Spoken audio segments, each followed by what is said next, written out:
अस्सलाम वालेकुम, मैं हूं अब्सा कोमल। आज से नए माली साल का आगाज़ हो गया और नया बजट भी नाफिज कर दिया गया है और आवाम को लग पता गया। बिजली के बिलों में इजाफा और पेट्रोल की कीमत बढ़ा दी गई है और इससे भी ज़्यादा जिस बात के ऊपर आज आम आदमी का खून खौल रहा है वो ये है कि मरात याफ्ता जो तबका है उस पर हुकूमत ने अपनी नवाजिशात बरकरार रखी, बढ़ा भी दी काफ़ी हद तक। सरकारी मुलाजिमीन, हाजिर सर्विस और रिटायर्ड फौजी अफसरान को प्रॉपर्टी टैक्स से इस्तिस्ना दे दिया गया।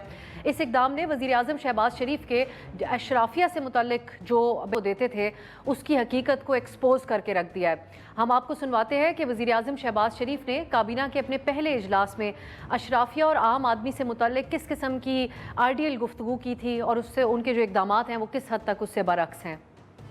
आम आदमी महंगाई के हाथों पिस गया है और दूसरी तरफ एक मुट्ठी भर अशराफिया 90% वसाइल के ऊपर वो उसकी कब्जा हो, तो एक इस्लामी जमहूरिया पाकिस्तान की जो स्पिरिट है उसके सरियन उसके खिलाफ है। उसके बिजली के मद में 400 रुपए चोरी होते हैं सालाना, उसमें गरीब आदमी का क्या कसूर है? मिली भगत से गरीब आदमी के ऊपर उसका बोझ डाल दिया जाता है। इससे बड़ा जुल्म और क्या हो सकता है? ये ज़्यादा दुख की बात है कि इदराक और अंदाज़ा प्राइम मिनिस्टर साहब को मुकम्मल तौर पे है कि किस तरह मरात याफ्ता तबके को ही हमेशा जो प्रिविलेज तबका है उसी को मज़ीद नवाजा जाता है, लेकिन काम उन्होंने भी वही किया है। अब ये जो सारा मामला है इस पर आवाम हमेशा अपोजिशन की तरफ इस किस्म के अमूर के हवाले से देखती है और अपोजिशन की सबसे बड़ी जमात है PTI, उनकी तरफ इस वक्त नज़रें जमाए बैठी है कि उनकी आवाज़ बन सके PTI। लेकिन PTI एक तरफ अपनी एग्जिस्टेंस की जंग लड़ रही है, लेकिन साथ ही कौमी असम्बली में बजट के हवाले से शोर शराबा और कुछ तकारीर के बाद हमें खामोश होती हुई दिखाई दे रही है। अवामी सतह पर उनकी तरफ से कोई बड़ी एहतजाजी तहरीक चलाने का फैसला या उस हवाले से कोई बाकायदा लाहे अमल नहीं बताया गया। दूसरी तरफ जमात इस्लामी है, उन्होंने ऐलान किया कि 12 जुलाई को इस्लामाबाद में बाकायदा धरना देंगे और एक नई आने वाली जमात है आम अवाम पार्टी के नाम से, जिसके कायदीन हैं शाहिद खाकान अब्बासी साहब और मिफ्ता इस्माइल साहब। उन्होंने आज बाकायदा तौर पर एक तफसीली प्रेस कॉन्फ्रेंस की, एक बाकायदा सियासी जमात के तौर पर आज वो नज़र आए हमें TV स्क्रीन्स के ऊपर इस बजट के अवाम के ऊपर क्या असरात हैं उसका हवाला देते हुए, उसके ऊपर बात करते हुए। लेकिन PTI के अंदर जो मामलात हैं वो अंदरूनी इख्तलाफात इस वक्त ज़्यादा हमें हाईलाइट होते हुए नज़र आ रहे हैं। जैसा कि अपोजिशन लीडर उमर अयूब ने बतौर पार्टी के सेक्रेटरी जनरल, एक बड़ा ओहदा उनके पास था पार्टी का, उससे इस्तीफ़ा दे दिया। उसकी वजह उन्होंने ये बताई कि वो अपनी पार्लिमानी तवज्जो जो किरदार है उसकी वजह से तवज्जो नहीं दे पा रहे पार्टी के मामलात पे और वो अपना फोकस पार्लियामान की तरफ रखना चाहते हैं। लेकिन आज इत्तलात थोड़ी देर पहले ये सामने आई कि पार्टी की कोर कमेटी की तरफ से उनका इस्तीफा मुस्तरद कर दिया गया। दूसरी तरफ शहरयार आफरीदी साहब बड़े देरीना रुकन हैं PTI के, एक फेस हैं पाकिस्तान तहरीक इंसाफ का, उन्होंने अपना इस्तीफा तैयार रखा हुआ है और PTI के जो सरबराह हैं इमरान खान उनसे मुलाकात न करवाने के शिकवे वो कर रहे हैं। रुकन कौमी असम्बली जुनेद अकबर साहब भी बहुत खबरों की जीनत हैं, उन्होंने कोर कमेटी से मुस्ताफ़ी होने का ऐलान किया हुआ है और इतलात ये भी हैं कि इमरान खान को भी इन तमाम मामलात का इल्म है और उन्होंने इन इख्तलाफात का नोटिस भी लिया एक मौके पे। इसकी तस्दीक पार्टी के मरकज़ी तर्जुमान रऊफ़ हसन साहब ने की। उन्होंने कहा कि खान साहब ने सख्ती से हिदायत की हैं कि इस स्टेज पे जहां पार्टी अभी है इसके अंदर कोई ग्रुपिंग नहीं होनी चाहिए।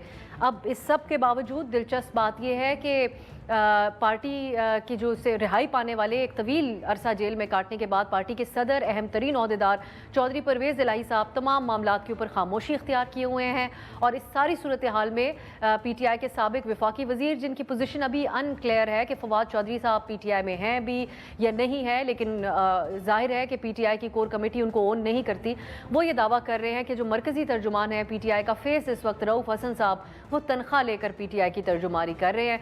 तो ये तमाम सूरत हाल है जो हमें इस वक्त नज़र आ रही है, खुलकर एक दूसरे के खिलाफ बयानात और PTI में तोड़ फोड़ की सी सूरत हाल है। इस पर हम आज के प्रोग्राम में बात करेंगे। एक बड़ा हिस्सा मुआशी फैसलों के हवाले से होगा हुकूमत के। हमारे साथ प्रोग्राम के आखिरी हिस्से में एक्सपर्ट भी मौजूद होंगे, लेकिन हम पहले हिस्से में ये जानने की कोशिश करेंगे अवामी मफाद के इस मामले के ऊपर PTI मौसर अपोजिशन का किरदार क्यों अदा नहीं कर पा रही, क्यों उनके ये अंदरूनी इख्तलाफात आड़े आ रहे हैं। तमाम सूरत हाल में इस पर हमारा प्रोग्राम होगा। एक शॉर्ट ब्रेक की तरफ जाते हैं, वापस आएंगे, अपने आज के मेहमानों को इंट्रोड्यूस करवाएंगे। नया बजट इम्प्लीमेंट होना शुरू हुआ है, तो आवाम का तो आज हमने आप सब ने देखा, खुद फेस किया कि एक मुआशी कत्ल की तरफ के अल्फाज इस्तेमाल किए जा रहे हैं। तमाम अखबारों के हेडलाइंस भी इसी किस्म के बन रहे हैं। लेकिन दूसरी तरफ PTI जो है, एक बड़ी सी अपोजिशन जमात, वो अपने अंदरूनी इख्तलाफात का शिकार है और हमें कोई अपोजिशन का इत्तेहाद बनाते हुए भी नाकाम नज़र आ रही है। तो आवाम के लिए आवाज़ कौन उठाएगा, इसके ऊपर भी बात होगी। मेरे साथ इस्लामाबाद स्टूडियो में तशरीफ़ फरमाए राना एहसान साहब, आप रहनुमा है मुस्लिम लीग नून के और कोऑर्डिनेटर है प्राइम मिनिस्टर के इम्प्लीमेंटेशन और मॉनिटरिंग के हवाले से। अजमल जामी साहब सीनियर सहाफ़ी और तज्ज़ियाकार हमारे साथ हैं और कोशिश करेंगे PTI की नुमाइंदगी इस प्रोग्राम में हमारे साथ मौजूद हो। बहुत बहुत शुक्रिया आप दोनों का। मैं जामी साहब से स्टार्ट करती हूँ क्योंकि आप अभी फौरी तौर पे पहुँचे हैं, तो मैं आपको थोड़ा टाइम देती हूँ और रिस्पॉन्स भी, ताकि आप हमारी इन तमाम बातों पे कर सके, रिस्पॉन्ड भी कर सके। जामी साहब, पहले तो हम बात कर रहे हैं कि ये जो हुकूमत ने फैसला साजी की बजट के हवाले से, मुआशी एतबार से अवाम के जो हालात हैं, लेकिन एक PTI की तरफ बड़ी नज़र थी जब एक अपोजिशन इत्तेहाद बनाने की तरफ वो जा रहे थे, मामलात चकजई साहब और मौलाना साहब के साथ मिलकर आवाज़ उठाने के एतबार से, तो वो तो अपने अंदरूनी इख्तलाफात का शिकार है। इस वक्त आप समझते हैं कि अवाम को एक मायूसी की जो कैफियत है उसमें अपोजिशन का किरदार न होने के बराबर होना, ये भी ऐड ऑन कर रहा है? बिल्कुल कर रहे हैं आप सब। बहुत शुक्रिया आपका जो आपने इकोनॉमिक सिचुएशन का जिक्र किया। जिस सूरत हाल से मुल्क गुजरा है, जो इकोनॉमिक इंडिकेटर्स हैं, उसमें और कुछ नहीं तो हमारे जो पार्लियामेंटेरियंस हैं, हमारे जो रूलर्स हैं, हमारी ब्यूरोक्रेसी है, ये सिंबॉलिकली कुछ वैल्यू ऐड कर सकती थी। लेकिन अनफॉर्चुनेटली आपने पिछले हफ्ते खबर देखी होगी, ट्रिब्यून ने आमना अली की छपी हुई थी, यानी पार्लियामेंट लॉजेस की तज़ीन व आराइश के लिए CDA ने 69 करोड़ रुपया मांगा, इन्होंने 1.6 अरब दिया। 104 नए स्वीट्स बन रहे हैं, उसके ऊपर 8.6 अरब रुपया लग चुका है ऑलरेडी। यानी पर्दा ठीक नहीं है, गद्दी ठीक नहीं है, ड्रेसिंग टेबल ठीक नहीं है, दीमक आ गया है। ये मामला हैं पार्लियामेंट लॉजेस के, उसके ऊपर ये पैसे लग रहे हैं, तो वो आवाम के टैक्स के पैसे हैं। दूसरा, आप यहाँ लाहौर में देखें, पंजाब में GOR मेस 1 जो है, यहाँ पे उस ब्यूरोक्रेसी के लिए, तज़ीन व आराइश के लिए, उनकी मेस की तज़ीन व आराइश के लिए 1 अरब से ज़ायद रुपए लग चुके हैं वहाँ पे, जो आम शहरी वहाँ नहीं जा सकता। जब ये खबर एक आम शहरी पड़ेगा ना, जिसकी तनख्वाह पे भी डबल टैक्स लग रहा है, जो बिजली का बिल देने से कासिर है, 2 वक्त की रोटी उससे पूरी नहीं हो रही, तो वो अपना सर पकड़ लेगा और वो हुक्मरानों की तरफ मशकूक नजरों से देखेगा। ऐसी सूरत हाल में जो अशराफिया है, जो हुक्मरान है, उन पे फर्ज होता है कि वो सिंबॉलिक मैयर्स लें, चाहे अपना पेट ना काट सकें, लेकिन ये काम तो बंद कर देना फॉर टाइम बिंग। जहां तक आपने बात की PTI की, तो सूरत हाल वहां बड़ी दिलचस्प है। देखिए, आपको PTI पसंद हो किसी को या ना पसंद हो, ये जो इनकी धड़ेबंदी है ना, या कौन वापस आ रहा है, कौन वापस नहीं आ रहा, इस सब का इमरान खान पे या इमरान खान से जुड़े लोगों पे असर नहीं पड़ना, क्योंकि यही हल्के होंगे लोग जो एक दूसरे की अभी एक दूसरे के ऊपर तनकीद कर रहे हैं। एज पर एज जो फवाद चौधरी और दीगर की वापसी का मामला है, जो आप बात भी कर रही थी, उसमें ये जो खबर आ जाए ना कि 7 रुकनी कमेटी बना दी गई है शाह महमूद कुरैशी की सरबराही में, आई थिंक मेरी पर्सनल इन्फॉर्मेशन ये है कि ऐसा कुछ हुआ नहीं है और तमाम ये मामला पेंडिंग है खान साहब की वापसी तक, कोई बंदा वापस नहीं आ सकेगा। हुआ ये है कि पार्लिमानी मुहाज हो, कानूनी मुहाज हो या पब्लिक को मोबिलाइज करने की बात हो, जो मौजूदा क़यादत है ना, वो एज सच उसमें कोई माइलस्टोन अचीव नहीं कर सकी। और उस खला को, इस वैक्यूम को देखते हुए people like Fawad Chaudhry, they are back in action, और वो ये मांग कर रहे हैं कि हम जैसे सीजन्ड और सीनियर पॉलिटिशियन की जगह यहाँ बनती है। इसलिए यहाँ पे खड्डा हुआ, क्योंकि दस्तयाब कहते थे, समझते हैं कि अगर फवाद चौधरी बाकी लोग अभी वापस आ गए तो हम क्या बनेगा। उनका शिकवा अपनी जगह बजाय इसलिए है कि जब PTI के पास बंदा नहीं था, ठीक है, तो तब ये लोग कहाँ थे। हाँ अजमल, ये तो ये भी बड़ा एक दिलचस्प बात आपने की है, लेकिन मैं इसके नुकसानात क्या होंगे पार्टी को, आगे जाके इस पे आपसे बात करना चाहूँगी। राना साहब, आप ये जो PTI बेशक अगर मुतहरिक नहीं है उस तरीके से, उनके अपने मसाइल हैं, जिस किस्म की कानूनी जंग भी वो लड़ रहे हैं, लीडर उनके जेल में हैं, लेकिन कोई और ज़रूर आज मुतहरिक हुआ, शायद खाकान अब्बासी साहब, मिफ्ता इस्माइल साहब, और आप लोगों को पसंद नहीं आई ये बात। फौरी उसके बाद वज़ीर इत्तलात ने आके कहा कि हमारे दोस्तों को मुगालता है, इन्होंने गलत नंबर कोट किए हैं। तो ऐसी क्या मुख्तलिफ बात वो कर रहे हैं, जो जामी साहब भी कर रहे हैं और सारे लोग आज ट्विटर अगर आपने खोल के देखा हो यही तो बात कर रहे हैं कि कम से कम सिंबॉलिकली तो हमें कहीं नजर आता कि हुकूमत अपने अखराजात कम कर रही है। बिस्मिल्लाहिर्रहमानिर्रहीम। देखें, जामी साहब का तजिया मुकम्मल हो जाता अगर वो KPK के अखराजात भी बताते कि वो कितने बड़े हैं। देखें, ये जो रेनोवेशन ऑफ और उसकी मेंटेनेंस का हमेशा वो बजट होता है इसके अंदर। देखें, कोई डबल टैक्स सैलरीज पे नहीं लगा। हमें कुछ चीज़ रियलाइज़ करनी चाहिए कि अभी हमने एक स्टैंड बाय एग्रीमेंट, 1 साल पहले हम डिफ़ॉल्ट की बात कर रहे थे, 1 साल पहले 38% महंगाई थी, और महंगाई सबसे बड़ा टैक्स होता है। इस एक साल में जो हमने पिछला बजट दिया स्टैंड बाय एग्रीमेंट के तहत, आज महंगाई जो है वो 11, 12, 13% के ऊपर आ चुकी है, रुपया मुस्तहकम हो गया। ये जो बजट हमने दिया है ये भी एक IMF की प्री रेक्विजिट था कि हम उनके साथ मुशावरत करते और बनाते। हमारे पास बहुत स्पेस नहीं थी, हम रिलीफ देना चाहते थे, लेकिन ये जो सैलरी क्लास की बात की, इसके ऊपर तो 45% स्लैब पे वो जाना चाह रहे हैं। बुनियादी अखराजात पे अगर पहले बात कर लेते हैं, मैं बिजली के बिल्स लेके आई हूं, साथ आपके सामने रखूंगी। मैं आपको देखें बुनियादी अखराजात पे बात कर लेते हैं। देखें बिल्कुल हुकूमत कैबिनेट अभी इस वक्त सैलरी नहीं लेगी। कौमी असेंबली और सेनेट के मुलाजमीन को 3 एजाजी तनख्वाहें देने की कौन सी मजबूरी थी? कौमी असेंबली का बजट पिछले साल के मुकाबले में 2.3 अरब इजाफा करने की क्या मजबूरी थी? राना साहब, एक आम आदमी जरूर चाहता है कि आज इसको आप रिस्पॉन्ड करें। उसमें डेफिनेटली कोई बिल्डिंग में रेनोवेशन हो रही होगी, कोई नई इक्विपमेंट ऐड हो रहा होगा, मुझे इसकी डिटेल नहीं आई पता। रियली वांट टू नो कि किस किस्म का इक्विपमेंट है जो इतना जरूरी था कि आम आदमी पे बोझ पड़ता रहे, लेकिन ये इक्विपमेंट जरूर यहाँ पे लग जाए। देखें ये अब आप ठीक कह रही हैं, लेकिन ये जो बिल्डिंग्स हैं, अगर इसके अंदर कोई टेक्नोलॉजी ऐड हो रही है, कोई लैपटॉप्स, कंप्यूटर्स ऐड हो रहे हैं, मुझे नहीं पता इसकी क्या पिछले साल के डिटेल है। मुकाबले 58% ज्यादा, 5 अरब 20 करोड़ पे। तो देखिए मैं आपको एक्सपेंडिचर की बात बता देता हूँ। हम लोग ये PWD का आपने सुन लिया, वो हम उसको रैप अप करने जा रहे हैं। PIA अभी प्राइवेटाइज होने जा रहा है, अगले माह अगस्त के अंदर पहले हफ्ते में उसकी बिडिंग स्टार्ट हो जाएगी। उसके अलावा हम विदिन 2 मंथ्स, आज से 2 माह बाद, हम अनाउंस करने जा रहे हैं कि वजारतें हम कम करने जा रहे हैं और उसके ऊपर काम जारी है, उसके ऊपर फाइनल प्रिपरेशन हो रही है। और कितना वक्त लग सकता है सर? इत्तेहादी आपके साथ है, उन्होंने थोड़ा शोर शराबा किया, पीपल्स पार्टी ने। देखिए ये ऐसा नहीं है कि कल आप उसके दरवाजे बंद कर दें। वहाँ जो लोग काम कर रहे हैं उनको किस तरीके से कहाँ अब्जॉर्ब करना है, किनके साथ गोल्डन हैंडशेक करनी है, वो वजारतों के जो मामला। सॉरी मैं आपकी बार बार बात काट रही हूँ, लेकिन एक इजाजत दीजिएगा। फिर जब आज शाहिद खाकान अब्बासी साहब के ऊपर जो तंज के तीर चलाए अताउल्लाह तारड़ साहब ने, आप उसको इस्लाही तौर पे तनकीद समझ के, आपके अपने सफों के लोग हैं, आज आपसे नाराज हो गए। उन्होंने कहा शाहिद अब्बासी साहब की अपनी एयरलाइन, उन्होंने प्राइवेटाइज क्यों नहीं किया? आप यही दलील वो भी दे सकते हैं कि एक पॉलिसी नहीं थी उस वक्त हुकूमत की। देखिए बात ये है कि उन्होंने कहा जी 500 अरब या MPMN फंड ले जाएंगे, वो गलत फिगर है ना, वो गलत बयानी थी, वो नहीं करनी चाहिए थी। वो तो नंबर्स के माहिर हैं मिफ्ता साहब, खाकान साहब, तो 500 अरब का फिगर जो उन्होंने दिया वो गलत है। वो कोई 70-75 अरब के करीब है, और वो SDGs जो सस्टेनेबल डेवलपमेंट गोल्स हैं उसके वो ब्लॉक एलोकेशन उसकी हुई है। देखें बात ये है कि ये जो बजट है इसमें बिल्कुल हुकूमत अपने एक्सपेंडिचर कम करने जा रहे हैं, बिल्कुल हम डाउन साइजिंग करने जा रहे हैं, और ये अगर कहीं इन्हांसमेंट हुई है तो उसके पीछे पूरा रैशनल होगा। अब मैं एक एक की डिटेल मुझे नहीं पता, लेकिन अगर मुझे पहले पता होता मैं ज़रूर ले आता। देखें बात ये है कि इस मुल्क में हमने स्टेबिलिटी लानी है। मैं इकोनॉमी की बात कर रहा हूं, इस मुल्क के अंदर हमने बहुत अच्छी लगती हैं, बहुत अच्छी लगती हैं राना साहब, ये बातें सुनने में बहुत अच्छी लगती हैं, बड़े काबिल एहतराम है। हमेशा मैंने आपको दलील और मंतिक से बात करते हुए देखा है, विद ड्यू रिस्पेक्ट।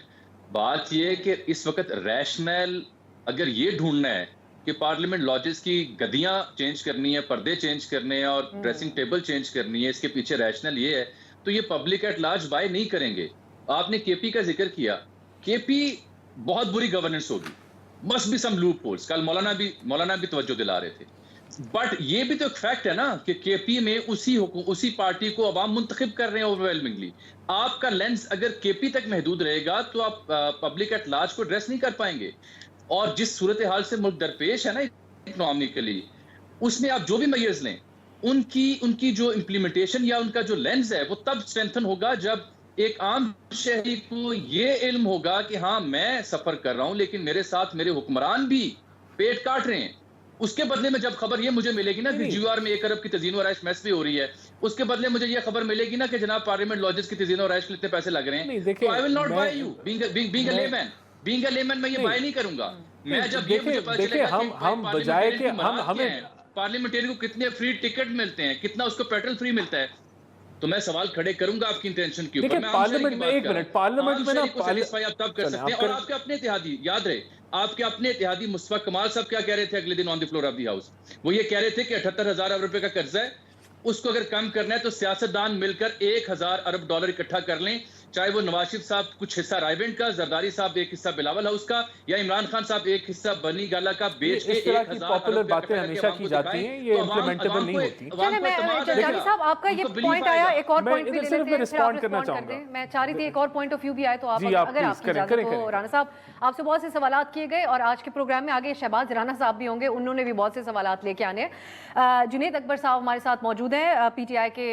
जुनैद साहब बहुत शुक्रिया सर आपके वक्त का। आप भी हम यहाँ पर डिस्कस कर रहे हैं कि एक तो आवाम के ये हालात हैं, इस वक्त में वो अपोजिशन की जमातों की तरफ देखते हैं बजट के नतीजे में जो पैदा हुई है सूरत हाल मुल्क में, लेकिन आपकी जमात तो खुद ही एक कशमकश की सी सूरत हाल में नजर आती है। आप खुद भी पार्टी की कोर कमेटी से इस्तीफा देने की बात कर चुके हैं, थोड़ा मुझे अनक्लियर है कि इस्तीफा आपने जमा भी कराया या नहीं। तो पीटीआई इस वक्त क्या ऐसी पोजीशन में है कि आवाम की आवाज बन सके वो बजट के मामले पे जो महंगाई का तूफान है उस हवाले से? बिस्मिल्लाहिर्रहमानिर्रहीम, बड़ी मेहरबानी, शुक्रिया जी। एक बात तो ये है कि पीटीआई में इस तरह की कोई इख्तिलाफ है ही नहीं, और मेरी जो है हमारा स्ट्रेटजी भी था कि यार हमारे कौन सी स्ट्रेटजी अपनानी है, और दूसरा मेरा ये था कि मखसूस लोग खान के पास जाते हैं, बाकी लोगों की रसाई नहीं है। तो ये आया ये मौजूदा स्ट्रेटजी जो है आया ये खान की तरफ से है या जो लोग जाते हैं उनकी तरफ से है। इसके अलावा मेरा न कोई पार्टी के साथ इख्तिलाफ है। इंशाल्लाह हम एक थे और इंशाल्लाह हम एक रहेंगे, तो ऐसी कोई बात नहीं है। और इंशाल्लाह ताला हमने जो आपने मेरा ख्याल है मैं इसी असम्बली में 10-11 साल से था, तो इसमें इतना जबरदस्त मेरा ख्याल है जो बजट सेशन रहा, जो अपोजिशन का किरदार था, तो वो मिसाली था। इंशाल्लाह हमने इस हर फोरम पे असम्बली के अंदर और असम्बली के बाहर जो है हमने जितना भी मौका मिला हमने बात की, आवाम की बात की, इस मुल्क की बात की, गरीब की बात की। अब साइड से ये जरूर पूछे कि वो कौन मखसूस लोग हैं जिनका ये इशारा कर रहे हैं, ये जरूर जानना चाहिए आवाम को। कमेटी के अंदर फैसला साजी में ही शामिल नहीं है, तो फिर ये कैसे कहा जाए कि पार्टी बाकी की जो पार्टी बाहर है वो किसी एक पेज के ऊपर है और कोई बाकायदा तौर पे कोई एहतजाज का प्लान हो या जो भी आपका लाहेमल हो वो तैयार कर लेंगे? और कौन लोग हैं जो खान साहब से मुलाकात नहीं करने देते? रुकावट कौन है? सिर्फ आप नहीं ये बात करें, शहरयार अफरीदी साहब भी कर रहे हैं जो कि फेस हैं वो भी पार्टी का। नहीं, मेरा असल में फैसले हमारे कोर कमेटी में जो हम होने तो कोर कमेटी में चाहिए थे, लेकिन बदकिस्मती ये है कि एक और कमेटी बन गई है जिसको पॉलिटिकल कमेटी कहते हैं पीटीआई के अंदर से, और वो नाम भी हमें बताया गया था कि ये खान की तरफ से है। तो मसला यहाँ पर कंफ्यूजन भी है और शक ये पैदा हो जाता है कि यार ये खान को मखसूस लोग क्यों जाके मिलते हैं, और बदकिस्मती या जो भी हम कहेंगे तो ये मखसूस लोग जो खान के पास जाते हैं सारी पैसों की बेनिफिशरी भी वही लोग हैं। तो सबसे ज्यादा हमें जो एतराज है कि यार जो जाता है तो अपने लिए खुद कुछ लेके आता है, तो उससे हमारी जो है वो वर्कर की भी फ्रस्ट्रेशन बढ़ रही, हमारी भी फ्रस्ट्रेशन बढ़ रही कि ये लोग जो जाके वापस आते हैं तो खान की रिहाई के लिए कोई स्ट्रेटजी नहीं लेके आते, या ऐसी कोई वर्कर जो हमारे जेल में उसके लिए स्टेज, लेकिन जब वापस आते हैं तो कहते हैं मुझे फलां कमेटी मिल गई, मुझे फलां ओहदा मिल गया, मुझे फलां मिल गया। तो इस चीज से जो है जो हमारे शकूक बढ़ रहे हैं, ऐसा ना हो कि ये चंद लोग जो है ये मखसूस इनको एक दूसरे को सपोर्ट करे और एक दूसरे में तकसीम करे। तो हमारा सिर्फ यही मसला है कि खान को हर बंदे की रसाई होनी चाहिए ताकि हमें पता चले कि ये मौजूदा स्ट्रेटजी जो है आया ये खान की तरफ से है या जो लोग जा रहे हैं उनकी तरफ। अब ये बताइएगा, जिन चंद मखसूस लोगों की आप बात कर रहे हैं उसमें पार्टी के चेयरमैन और तर्जुमान भी शामिल हैं, रऊफ हसन साहब, दूसरा फवाद साहब ने जो गुफ्तगू की, अब आपकी गुफ्तगू का आखिरी हिस्सा काफ़ी उससे मुताबिकत रखता है, वो भी इस शक का इजहार कर रहे हैं कि खान साहब की रिहाई का कोई इम्कान नहीं, नहीं मौजूदा क़यादत ऐसा चाहती है। तो आप भी इससे इत्तफाक करते हैं? यानी नहीं, मैं कुछ चीजों से मैं नाम पे नहीं चाहता कि कौन कौन है, मैं ये चाहता हूँ कि जो लेस है हमारे साथ शेयर किया जाए कि जब से खान जेल में है और जब से मुलाकातों पे पाबंदी खत्म हुई है वो कौन कौन लोग हैं जो जा रहे हैं और वो क्यों, वो मखसूस लोग हर दफा क्यों जा रहे हैं। यही हमारा मसला है, चाहे जो इसमें XYZ जो भी आए, तो हमें जो है उस पे है कि यार वो मखसूस लोग बार बार क्यों जाते हैं। हमें ये बताया जाता है कि खान की तरफ से लिस्ट आता है, और मैंने स्पीकर साहब से मैं कोट करूंगा, स्पीकर साहब ने कहा कि मेरी मुलाकात खान साहब से हुई तो खान साहब ने कहा कि मुझसे जो नहीं पूछा जाता, बाकी कुछ है हमें पता है कि कुछ फैसले जो खान की तरफ से हुई वो चेंज हो गए जिसमें बाजवाल का इलेक्शन नहीं। तो इसी तरह की चीजें जो है अभी मैंने सुना है, मैं कंफर्म नहीं कर सकता हूँ, हो सकता है मेरी इंफॉर्मेशन गलत हो, लेकिन मैंने सुना है कि खान साहब ने लिस्ट मांगी है कि जिन लोगों ने टिकट जो फाइनल हुई किसको किसने रिकमेंड किया था। तो अभी जो लोग हैं जिन्होंने किया था, मुझे ये इतला है कि वो लिस्ट देने को तैयार नहीं है, और खान साहब ने कहा कि आप रेड कर ले, लेकिन मुझे लिस्ट लेके आए कि मुझे पता चले कि यार ये किस बंदे को किसने रिकमेंड किया सही। था। अब इन चीजों से हमारी जो है वो शक बढ़ रही है और कंफ्यूजन भी बढ़ रही है। बड़ा वाज़ेह तौर पे आपने बात हमें जुनैद साहब बयान की है।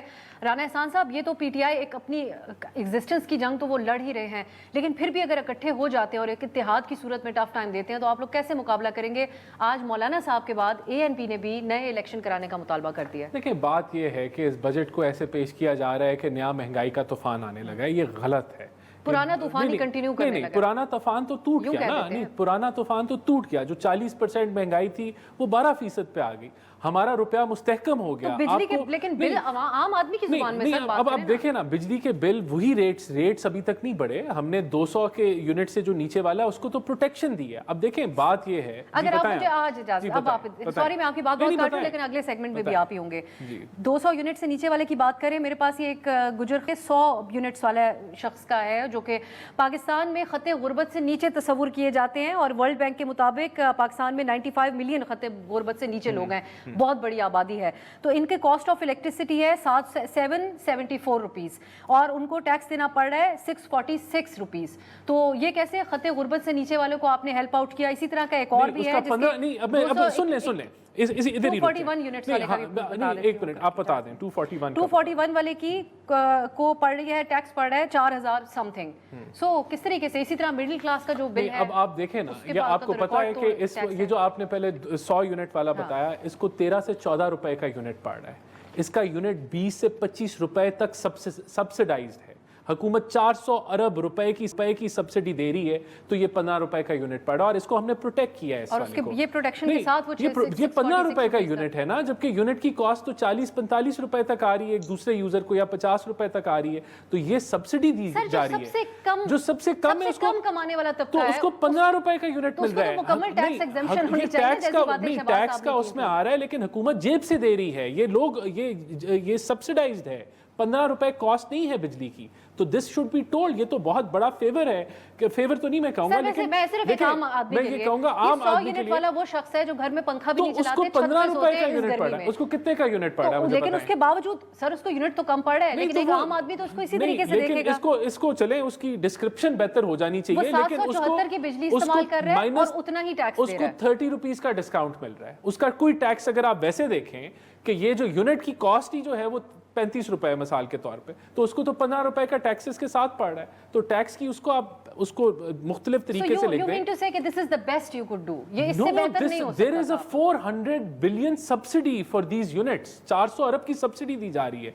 देखिए, आप कहेंगे अगर इसको मुफ्त करना है, मुफ्त कर देंगे। उसका 800 अरब का और आपको सब्सिडाइज कहाँ से आएंगे? सर एक बात है वैसे, नहीं मुझे बताएं, एक मिनट देखें, हमें लोगों को पता नहीं, हमें इस बिलों पे ये बिल 15 रुपए का डिस्काउंटेड है।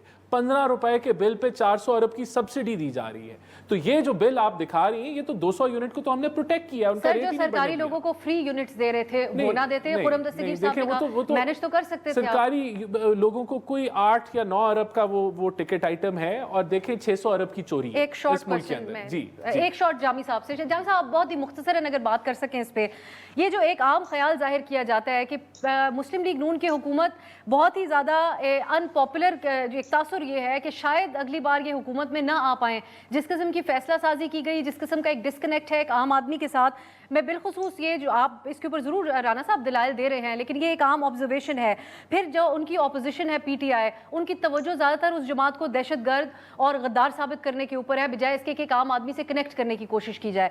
आप इस बात से इत्तफाक करते हैं कि एक मुस्तकबिल मखदूश है पीटीआई का, मुस्लिम लीग नून का, मियां नवाज शरीफ साहब की सियासत का और शहबाज साहब की? अब सर, जो इकोनॉमिक इंडिकेटर्स हैं, कोई भी हुकूमत होती है उसे टफ मेजर्स तो लेने पड़ने थे। टू बी वेरी ऑनेस्ट, ये तो होना ही था, लेकिन उसे डील कैसे करना था और फिर पब्लिक एट लार्ज के लिए अपने ऑल्टरनेटिव नैरेटिव क्या बिल्ड करना था, ये गेम चेंजिंग हो सकते थे। आई थिंक सो फार ये जो मेजर्स ले रहे हैं उनकी अपनी जस्टिफिकेशन है, बट मैसेज के लिए कोई अल्टरनेटिव नैरेटिव ये पीटीआई के मुकाबले में पिछले 2-3 वर्षों में उस तरह से लेके नहीं आ सके। वोट को इज्जत दो एक मकबूल नारा था, आपके सामने था, मकबूल हुआ। उसके बाद जब उस नारे से हटे और ये कहा कि साड़ी गल हो गई है, देन उस तरह से मकबूलियत या अल्टरनेटिव बयान इनके पास नहीं आ सका। जहां तक आप पीटीआई की बात करें, very short comment, I think PTI के अंदर जो कुछ चल रहा है, जो रिफ्ट है, उसका सबसे बड़ा मजर ये है कि ये मौलाना को डील नहीं कर सके।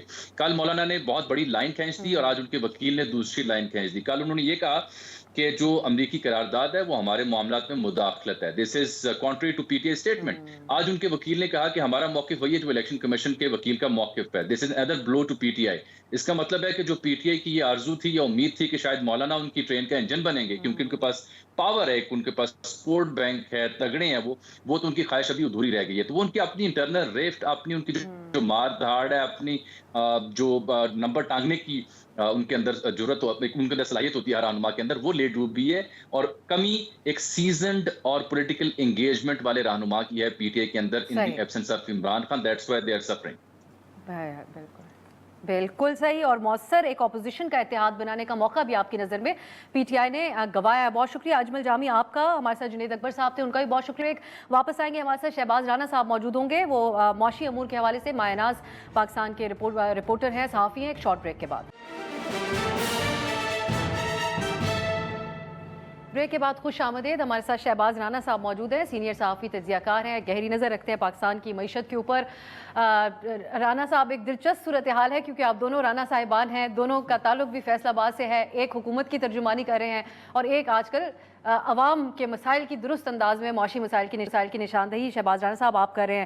اس دن آپ نے پریس کانفرنس میں فائنانس منسٹر صاحب سے منی بجٹ کے حوالے سے سوال کیا, جواب آپ کو نہیں ملا تھا اس کا, لیکن جو فرائیڈے کو کارروائی کی حکومت نے, آپ سمجھتے ہیں کہ اس کا جواب مل گیا؟ جو نئے ٹیکسز, اس میں مزید ٹیکسز ایڈ کیے گئے, اور عوام کے لیے اگر سمپلیفائی کر کے سمجھا سکیں کہ کس طریقے سے ٹرک کیا گیا ایک عام آدمی کو اور سیلریڈ کلاس کو.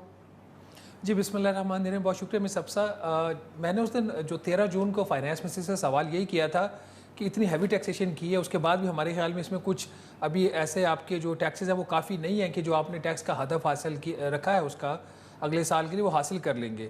تو میں نے ان سے یہی پوچھا کہ منی بجٹ آئے گا, تو اس کا انہوں نے جواب نہیں دیا.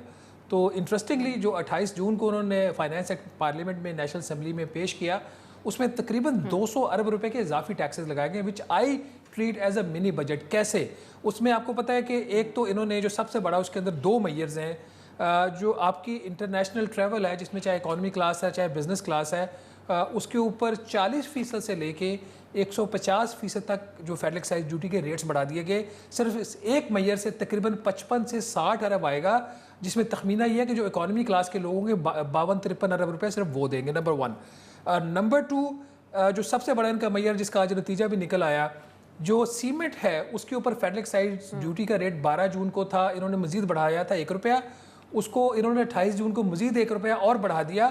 تو اس کا جو 1 روپیہ ایڈیشنل ہے اس کا امپیکٹ ہے 40 ارب, اور جو 1 روپیہ انہوں نے پہلے لگایا تھا اس کا بھی 40 ہے, تو 80 ارب یہ ہو گیا. اس کے ساتھ ہی اسلام آباد کے جو گھر ہے ریزیڈینشل, خاص 1000 اسکوائر یارڈ یا اس سے زیادہ کے یا فارم ہاؤسز, ان کے اوپر بھی 5 لاکھ روپے سے لے کے 15 لاکھ روپے تک کیپٹل ویلیو ٹیکس لگا دیا گیا. پھر جو سب سے بڑا انہوں نے جو ایک خرابی کی ہے, جس کو میرے خیال میں قانونی بھی چیلنجز ہو سکتے ہیں, I am not a legal expert but لگ ایسے رہا ہے کہ جو ہائیسٹ آپ کی انکم ٹیکس کی سلیب ہے, سیلریڈ کی, نان سیلریڈ کی اور ایسوسیشن آف پرسنز کی, وہ اس کا جو ریٹ 35% سے 45% تک ہے. تو ٹیکس کے اوپر ٹیکس دینے کے اوپر ایک جرمانہ لگا دیا گیا 10%. تو افیکٹولی سیلریڈ کلاس کا ریٹ 39 ہو گیا, ایسوسیشن آف پرسن کا 44 ہو گیا, اور جو نان سیلریڈ بزنس انڈیویجول اس کا تقریباً 50% ریٹ ہو گیا. اس کے علاوہ بھی 1-2 میئرز اور ایسے ہیں اس بجٹ کے اندر. تو وہ منی بجٹ ایک تو آ چکا ہے, چونکہ اب وہ لا پاس نہیں ہوا تھا تو اسی کے اندر وہ چھپ گیا, بٹ یہ چند 3-4 بڑے میں نے آپ کو گنوا دیے. پھر اس کے ساتھ آپ کو پتہ ہے کہ بلڈرز اور جو آپ کے جو ڈیولپرز ہیں ان کے اوپر ایک نیا 10 سے 15% انکم ٹیکس لگا دیا گیا. اگین یہ بھی ایک منی بجٹ کا حصہ 28 جون کو آیا. تو یہ ساری جو چیزیں ہو رہی ہیں, یہ اس کلاس کے اوپر اس کا بوجھ پڑ رہا ہے جو پہلے ہی ٹیکس نیٹ کے اندر تھے. اس میں ایک بھی ایسی چیز نہیں ہے جو کہ کئی نئی سیگمنٹ کو آپ نے انکلوڈ کیا, سوائے ایکسپورٹرز کے. ایکسپورٹر جو ایک فکس رجیم کے اندر تھے ان کو یہ نارمل ٹیکس رجیم میں لے کے چلے گئے ہیں, جس کو میں ذاتی طور پر اپریشیٹ کرتا ہوں کہ اس میں میرے خیال میں آل دو اس کے اوپر ایک تنقید ہو رہی ہے کہ جی ایکسپورٹس کا نقصان ہوگا. میرے خیال میں ایکسپورٹس کا کوئی نقصان نہیں ہوگا, وہ آمدن ہوگی, آمدن کے اوپر ٹیکس دے رہے ہیں نا, جس طرح ہم دے رہے ہیں ایکسپورٹرز بھی دیں. سیلریڈ کلاس اس لیے بری طرح سے کہ ایک طرف تو ان کا گھر جو پیسہ لے کے جاتے تھے ٹیکس پے کرنے کے بعد وہ کم ہو گیا, اور اس کے ساتھ ہی آج آپ نے دیکھا ایک سلسلہ شروع ہو گیا, دودھ کے ڈبے کی قیمت میں 75 روپے فی لیٹر کی اضافہ ہو گیا. ابھی میں جب آپ کے پروگرام میں آنے سے پہلے میں نے ڈی جی خان سیمنٹ کا وہ دیکھا ہے ایک نوٹیفیکیشن, انہوں نے فی بوری 125 روپے انہوں نے اس کے قیمت میں اضافہ کر دیا. کیوں؟ جو ابھی میں آپ کو بتا رہا تھا, جو فیڈرل ایکسائز ڈیوٹی کے انہوں نے ریٹس بڑھائے اس کی وجہ سے. تو اب یہ تو میں رسپونڈ کرنا چاہوں گا. دیکھیں انہوں نے جتنے لوگوں کے نام لیے وہ عام آدمی کی بات انہوں نے نہیں کی. اگر بلڈر ہے تو بلڈر عام پاکستانی نہیں ہے, امیر آدمی ہے.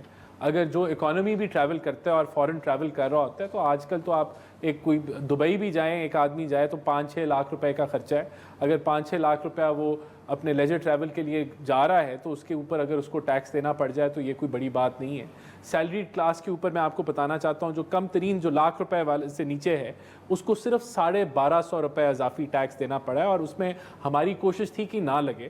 لیکن دیکھیں نیچے والے کے اوپر صرف 1250 روپے اضافی ان کے لیے صرف تو نہیں ہے نا اضافی. نہیں, لیکن دیکھیں میں آپ سے یہ میں نے کہا کہ یہ بھی نہیں لگنا چاہیے تھا, لیکن ہماری ایک IMF کے پروگرام میں جب ہم جا رہے تھے, یہ تو وہ تو 300 ارب ان پہ لگا رہے تھے, تو ہم نے اس کو نیگوشیٹ ڈاؤن کیا ہے. اور بالکل دیکھیں اب مسئلہ کیا ہے, ہمیں سمجھنا ہوگا کہ جب آپ IMF کے پروگرام میں جاتے ہیں تو وہ اس چیز کو نہیں مانتے کہ ہم ٹیکس ایویژن یا ٹیکس بیس بڑھا کے ہم جو ہے یہ ہدف پورا کر لیں گے. وہ کہتے ہیں ہمیں پالیسی میجر دو, اور پالیسی میجر میں پھر آپ کو وہی دینا پڑتا ہے جو ٹیکس نیٹ کے اندر ہے. اور ہم نے دیکھیں پہلے ایک ٹرینڈ تھا کہ آپ 1% سیل ٹیکس کو بڑھا دیں, ہم نے وہ نہیں کیا آل اکراس. ہم نے دیکھیں سر IMF پھر اس کے اوپر, کیونکہ آج جو ٹاپک آف ڈسکشن ہے وہ سرکاری اور فوجی افسران کے جائیدادیں پلاٹ خریدنے کے حوالے سے جو ان کو ٹیکس استثنا دیا گیا, یہ آپ لوگوں کا جو فائنانس ایکٹ ہے اس کا کلوز 236C اس کو واضح کرتا ہے.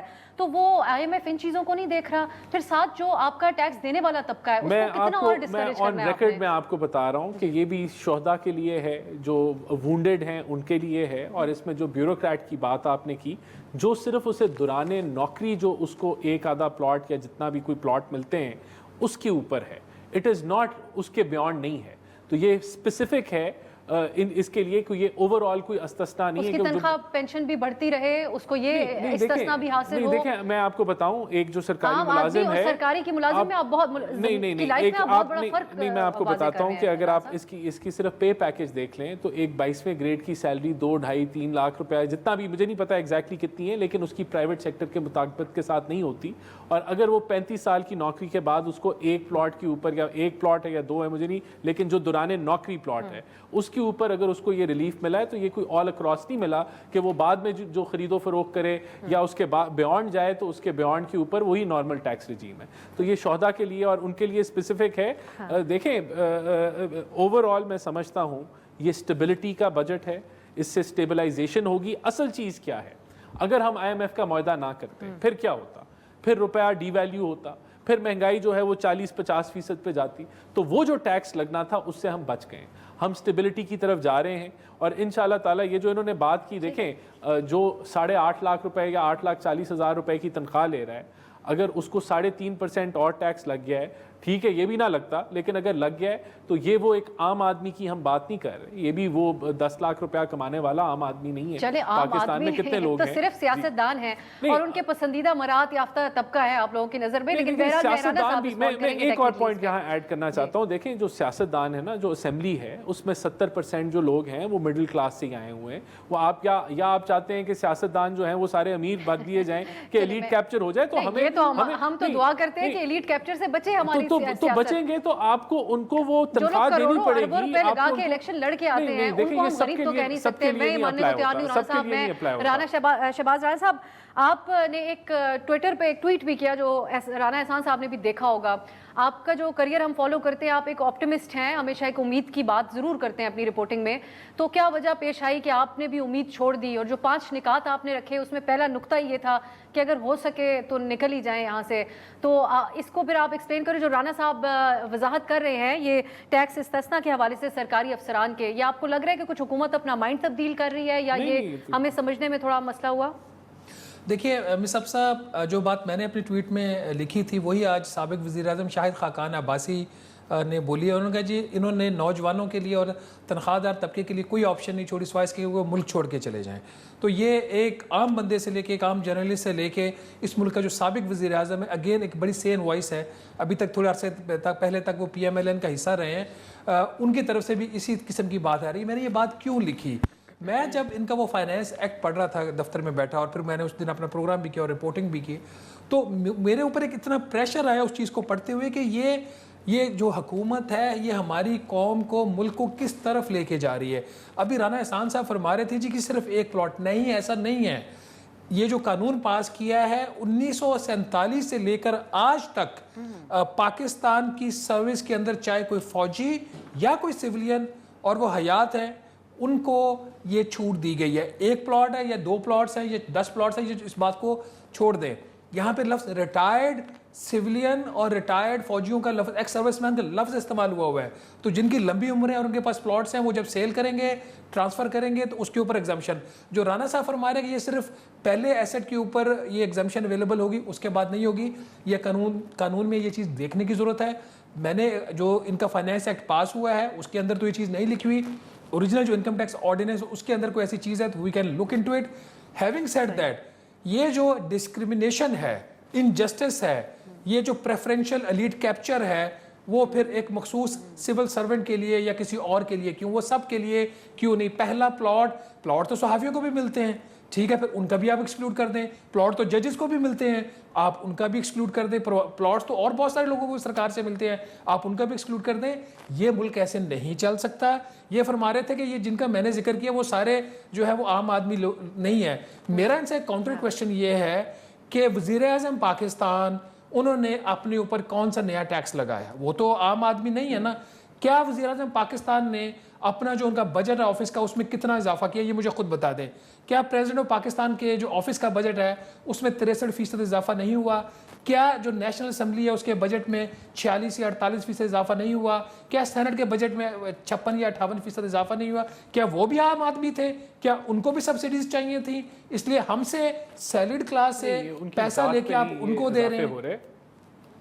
یہ دیکھیں ان کی ذات پہ اضافے نہیں ہو رہے, یہ ان کی ذات یا وہ گھر لے کے نہیں جا رہے. یہ ان جو وہ ادارے ہیں, جو انسٹیٹیوٹس ہیں, اسمبلی ہے, اگر اس کی بلڈنگ کے اندر کوئی ایڈیشن, میں پھر کہہ رہا ہوں کہ مجھے نہیں پتا کہ اس کی ایگزیکٹ اسپیسیفیکیشنز کیا ہیں, لیکن اگر وہاں کوئی رینوویشن ہو رئی ہے, کوئی ریپیئر ہو رہی ہے, کوئی اضافی کوئی کنسٹرکشن ہو رہی ہے, تو اس کا دیکھیں اتنی رینوویشن کر کے اتنے خوبصورت ایوان بنا کے عوام کی کو تو مزید مجھے نہیں کیا پتا وہ خوبصورتی پہ نہ لگ رہے ہوں, کوئی ایڈیشنل دفتر بن رہے ہوں. یہ تو چیزوں کو ڈیٹیل میں دیکھنا پڑے گا. سینٹ کے بجٹ کے اندر پچھلے سال کے مقابلے 58% سے زیادہ اگر اضافہ کر دیا جاتا ہے تو ایسی کون سی مجبوری اور رینوویشن ہے؟ ہم ضرور شہباز رانا صاحب کے ساتھ مل کے آنے والے دنوں میں جاننے کی کوشش کریں گے. ہمارے رپورٹرز پارلیمان اور سینٹ کو کور کرتے ہیں, ان سے بھی جانیں گے کہ ایسے کون سے سونے اور ہیرے جڑے جا رہے ہیں وہاں پہ, اور جس کی وجہ سے بڑھایا جاتے سید طلعت حسین صاحب سینئر صحافی ہیں پاکستان کے, ان کا ایک پیغام, ٹویٹر پیغام کوٹ کرنا چاہوں گی. جب بھی وہ کہتے ہیں کہ جب بھی ووٹ ڈالنے کا موقع ہے تو تنخواہ دار طبقے کے ہر فرد کو اب کمر توڑ اور بے رحم ٹیکسز پالیسی پر نون لیگ کے خلاف ووٹ ڈالنا چاہیے. بہت شکریہ رانا احسان صاحب اور شہباز رانا صاحب. آج کے لیے اجازت دیجیے, خدا حافظ.